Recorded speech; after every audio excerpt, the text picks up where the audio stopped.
Hello dear students, आज के इस वीडियो में हम केंद्रीय विद्यालय संगठन भोपाल रीजन का फिजिक्स का पेपर सोल्व करने वाले हैं, फर्स्ट प्री बोर्ड का। ओके, इसके पहले वीडियो में हम सेक्शन ए को सोल्व कर चुके हैं और सेक्शन बी को भी इसमें हम सोल्व कर चुके हैं। सेक्शन ए और सेक्शन बी हम इसमें सोल्व कर चुके हैं। आज का जो वीडियो है इसमें हम सेक्शन डी को सोल्व करने वाले हैं। किसको? सेक्शन डी को सोल्व करने वाले हैं। देखिए, सेक्शन डी है, इसमें पहला क्वेश्चन क्या है? क्वेश्चन नंबर 26 से स्टार्ट होता है। What is Wheatstone bridge? Drive condition for balanced Wheatstone bridge and how null point get affected on interchanging position of the galvanometer and the battery in balanced Wheatstone bridge। इस question का जो detailed explanation है वो description box में link है, वहां पे दिया गया है, वहां जाके आप इसकी वीडियो को देख लें। नेक्स्ट देखते हैं question number 27। State Ampere circuit law, use this law to obtain an expression for the magnetic field due to a toroid. इसका भी लिंक डिस्क्रिप्शन बॉक्स में, वहां से जाके आप देख लें। इसका जो अल्टरनेटिव है वो कॉन्सेप्चुअल प्रॉब्लम है एक न्यूमेरिकल टाइप में। उसमें क्या पूछा गया है? What is the magnetic field at point O due to the current carrying wire as shown in the figure. देखिए, इस फिगर में हम ध्यान से देखते हैं, यहां से इस पॉइंट के ये जो पॉइंट है बी पॉइंट और ये जो सी पॉइंट है ये डायमेट्रिकली अपोजिट है। डायमेट्रिकली अपोजिट है, इसका मतलब ये हुआ कि ये जो मैंने रेड पार्ट किया है सर्कल का, अपर हाफ सर्कल है ये, और जो ग्रीन पार्ट में कर रहा हूं लोअर हाफ सर्कल, ये अपर हाफ सर्कल और लोअर हाफ सर्कल की जो लेंथ है वो दोनों बराबर है। सरकमफ्रेंस मतलब इनकी क्या है? बराबर है। और सरकमफ्रेंस बराबर है, इसका मतलब क्या हुआ? इन दोनों का रेजिस्टेंस बराबर है, और रेजिस्टेंस बराबर है, इसका मतलब हुआ कि यहाँ पे जो टोटल करंट आई था, दोनों में करंट बराबर बराबर जाता है। यहाँ भी करंट जाएगा I डिवाइडेड बाई 2, और लोअर हाफ में जो करंट जाएगा वो भी कितना होगा? I divided by 2। हमें इस पॉइंट O के ऊपर मैग्नेटिक फील्ड निकालना है, तो यहाँ पे जो नेट मैग्नेटिक फील्ड B होगा वो होगा B1 प्लस B2 के कारण। B1 क्या है? जो अपर हाफ सर्कल है, जिसको हमने, ये B1 क्या है? रेड वाले पार्ट का है, और B2 किसका है? ग्रीन वाले पार्ट का, मतलब लोअर हाफ सर्कल का है।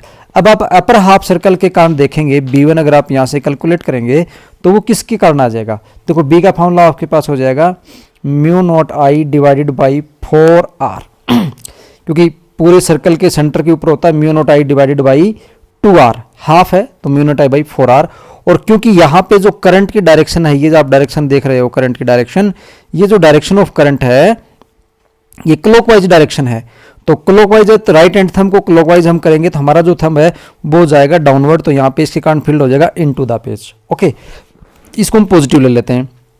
B2 जब हम निकालेंगे तो B2 की वैल्यू भी तो यही आने वाली है, mu naught I divided by 4R, और I की वैल्यू कितनी है? I बाई 2, तो I बाई 2 है तो 4R का हो जाएगा यहाँ पे 8R। ओके, तो ये भी कितना हो जाएगा? 8R। इसकी डायरेक्शन में देखता हूँ, इसकी डायरेक्शन यहाँ पे एंटी क्लॉकवाइज डायरेक्शन है, एंटी क्लॉकवाइज डायरेक्शन है। और एंटी क्लॉकवाइज डायरेक्शन अगर मैं थंब को, राइट हैंड थंब रूल को यहाँ पे लगाता हूँ, तो यहाँ पे जो डायरेक्शन मेरे पास मैग्नेटिक फील्ड की आएगी वो आउट टू द पेज आएगी। ये इनटू द पेज है, ये आउट टू द पेज है। अगर इसको पॉजिटिव लोगे तो अपने आप ये क्या हो जाएगी? नेगेटिव। तो इसको मैंने क्या ले लिया? नेगेटिव। तो नेट रिजल्ट यहाँ पे कितना आया? 0। तो इसके सेंटर पे जो मैग्नेटिक फील्ड है वो कितना है? 0 है। क्वेश्चन नंबर 28 देखते हैं। क्वेश्चन नंबर 28 में क्या है? In Young double slit experiment the slits are separated by 0.28 millimetre. तो जो जो डेटा हमें मिलते हैं उन डेटा को हम लिख लेते हैं। पहले हमें क्या मिला? स्लिट डिस्टेंस मिली, स्लिट डिस्टेंस मिली, जिसको हम रिप्रेजेंट करते हैं स्लिट डिस्टेंस को D से। D आपके पास कितना है? D आपके पास है 0.28 मिलीमीटर है, तो उसको मैं 10⁻³ मीटर में कन्वर्ट कर लेता हूं। आगे देखते हैं। And the screen is placed 1.4 metre away. Screen distance यानी कैपिटल D गिवन है आपको, कैपिटल D की वैल्यू कितनी है? 1.4 मीटर गिवन है। इसके बाद the distance between the central bright fringe and the fourth bright fringe is measure to be 1.2 centimetre.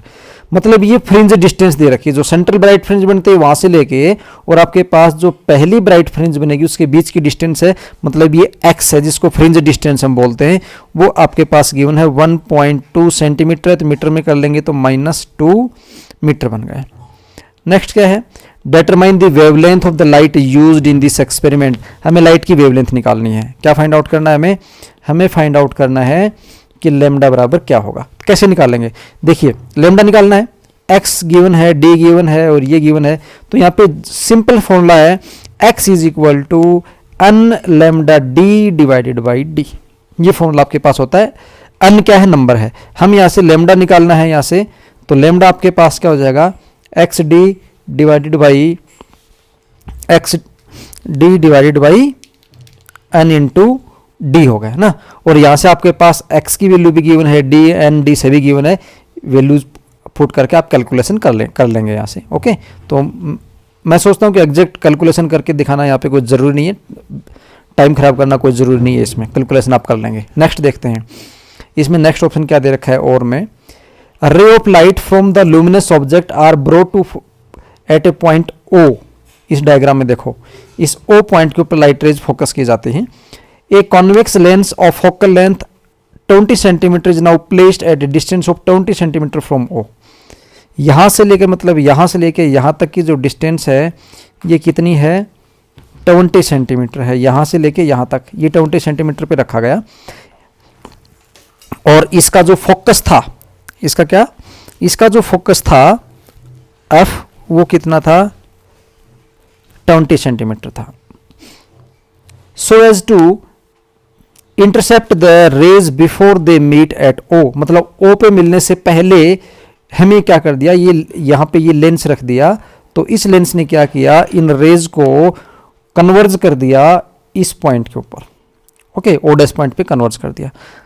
If the rays after refraction from the lens meet at point O find the distance O O dash. हमें क्या find out करना है, हमें find out करना है ये जो distance है ना, ये डिस्टेंस ये कितनी है।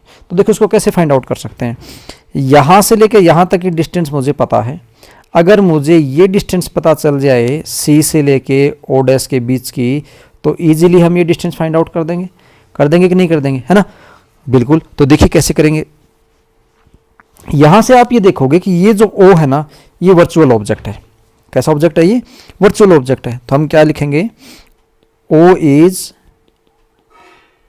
वर्चुअल ऑब्जेक्ट, है ना। तो वर्चुअल ऑब्जेक्ट है, तो u बराबर आपके पास हो जाएगा प्लस 20 सेंटीमीटर, क्योंकि वर्चुअल ऑब्जेक्ट जो होता है वो हमेशा कैसा होता है, वो उसकी जो डिस्टेंस होती है वो पॉजिटिव होती है, ठीक।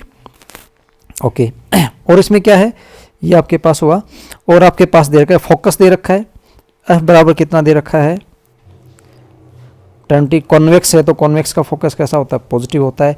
अब ये जो है ना, ये ओ डैश, ओ डैश क्या है, इमेज है। ओ डैश क्या है, इस ऑब्जेक्ट की ओ डैश क्या है, इमेज है ना। तो लेंस फॉर्मूला हम लगाते हैं, तो लेंस फॉर्मूला लगाएंगे तो 1/f इज इक्वल टू आपके पास आएगा 1/v माइनस 1/u, और यहाँ से मुझे 1/v निकालना है, तो वो हो जाएगा 1/f plus 1 divided by u।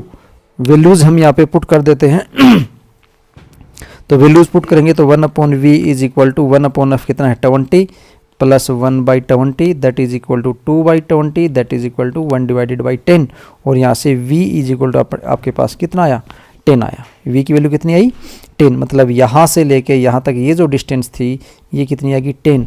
ये डिस्टेंस यहाँ से लेकर यहाँ तक कितनी थी आपके पास, ये जो डिस्टेंस थी ये जो डिस्टेंस थी, ये डिस्टेंस कितनी थी, ये थी 20। तो ओ डैश कितना बच जाएगा आपके पास, now O dash is equal to आपके पास हो जाएगा सी ओ माइनस सी ओ डैश। सी ओ कितना था 20, सी ओ डैश कितना है 10, that is equal to 10 centimetre. तो इसका आंसर कितना आ गया, 10 centimetre. Next question, what is rectifier, what is rectifier using label diagram explain the working of the junction diode as a full wave rectifier. इसका जो link है description box में दिया गया है, वहाँ से जाके आप इसको देख लें। क्वेश्चन नंबर 30 है, a proton and alpha particle are accelerated through the same potential, which one of the two has greater value of de Broglie wavelength associated with it. देखिए क्या है कि दोनों का पोटेंशियल सेम है। क्या सेम है, दोनों का पोटेंशियल सेम है। तो ऐसे जो क्वेश्चन होते हैं डी ब्रोगली वेवलेंथ के, उसमें जो चीज सेम होना उसका फॉर्मूला लिखा करो। इस सेम क्या है, पोटेंशियल। निकालनी क्या है, डी ब्रोगली वेवलेंथ। क्या है, डी ब्रोगली वेवलेंथ। तो डी ब्रोगली वेवलेंथ का पोटेंशियल के साथ फॉर्मूला क्या है, lambda is equal to H divided by root of 2m q into V, ये फॉर्मूला होता है। ठीक है, अब कौन कौन है, एक अल्फा पार्टिकल है और एक कौन है, प्रोटॉन। तो अल्फा पार्टिकल का और प्रोटॉन की हमने वेवलेंथ का रेशियो निकालना है, तो क्या लिखेंगे, lambda alpha divide by lambda proton is equal to H divided by root of 2m alpha q alpha v दोनों का सेम है। प्रोटॉन के लिए करेंगे तो h root of 2 mass of proton charge of proton और v क्या है, सेम। तो यहाँ से हम क्या देखते हैं, h cancel h, 2 cancel 2, v cancel v, तो ये हमारे पास आया root of M P Q P divided by M alpha Q alpha. Okay, अब हमें पता है इसको क्या है, आगे लिखते हैं। हमें क्या पता है कि जो मास ऑफ अल्फा पार्टिकल होता है प्रोटॉन के साथ हम कंपेयर कर सकते हैं। कैसे, इसको लिखते हैं मास of proton charge of proton. Alpha particle का जो मास होता है वो प्रोटॉन का 4 गुना होता है, तो इसको मैं लिख सकता हूँ 4m, और ये जो होता है चार्ज अल्फा पार्टिकल का वो प्रोटॉन का 2 टाइम होता है, तो मैं लिख दूंगा 2qp। तो mp cancel mp, qp cancel qp, यह आया 1/√8। तो इसका मतलब आपके पास लेमडा अल्फा और लेमडा प्रोटॉन की वेवलेंथ का जो रेशियो आया है वो आपके पास कितना है, 1/√8, या इसका क्या आ जाएगा, आंसर आ जाएगा। ठीक, नेक्स्ट पार्ट है less kinetic energy. Less kinetic energy किसकी रहेगी तो देखो काइनेटिक एनर्जी कैसे बताएंगे, हमें पता है कि जो काइनेटिक एनर्जी होती है, काइनेटिक एनर्जी वो EV होती है। काइनेटिक एनर्जी क्या होती है, EV होती है। यहाँ पे E चार्ज है तो इसको मैं क्या लिख सकता हूँ, Q इंटू V लिख सकता हूँ, V दोनों का सेम है। इसका मतलब जो काइनेटिक एनर्जी है वो डायरेक्टली प्रोपोर्शनल टू किसकी रहेगी, चार्ज की रहने वाली है। Kinetic energy directly proportional to किसके, चार्ज की। जिसका चार्ज ज़्यादा है उसकी काइनेटिक एनर्जी भी क्या रहेगी ज़्यादा रहेगी।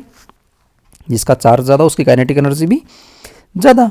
ओके, तो हम यहाँ से क्या बोल देंगे कि अल्फा पार्टिकल में से प्रोटॉन में से चार्ज किसका ज़्यादा है, अल्फा पार्टिकल का। तो इसका मतलब काइनेटिक एनर्जी जो है वो अल्फा पार्टिकल की क्या है, ज़्यादा है, प्रोटॉन की क्या है, कम है। तो क्वेश्चन में आपसे क्या पूछा गया था, लेस काइनेटिक एनर्जी। तो लेस किसकी रहने वाली है, प्रोटॉन की जो काइनेटिक एनर्जी है वो लेस रहेगी और अल्फा पार्टिकल की लार्ज रहेगी। Okay, justify your answer. Answer को जस्टिफाई भी हमने कर दिया, इसके अंदर रीजन बता दिया। नेक्स्ट क्वेश्चन है सेक्शन ई में, find the expression for the electric field due to a electric dipole at a point on the equatorial line.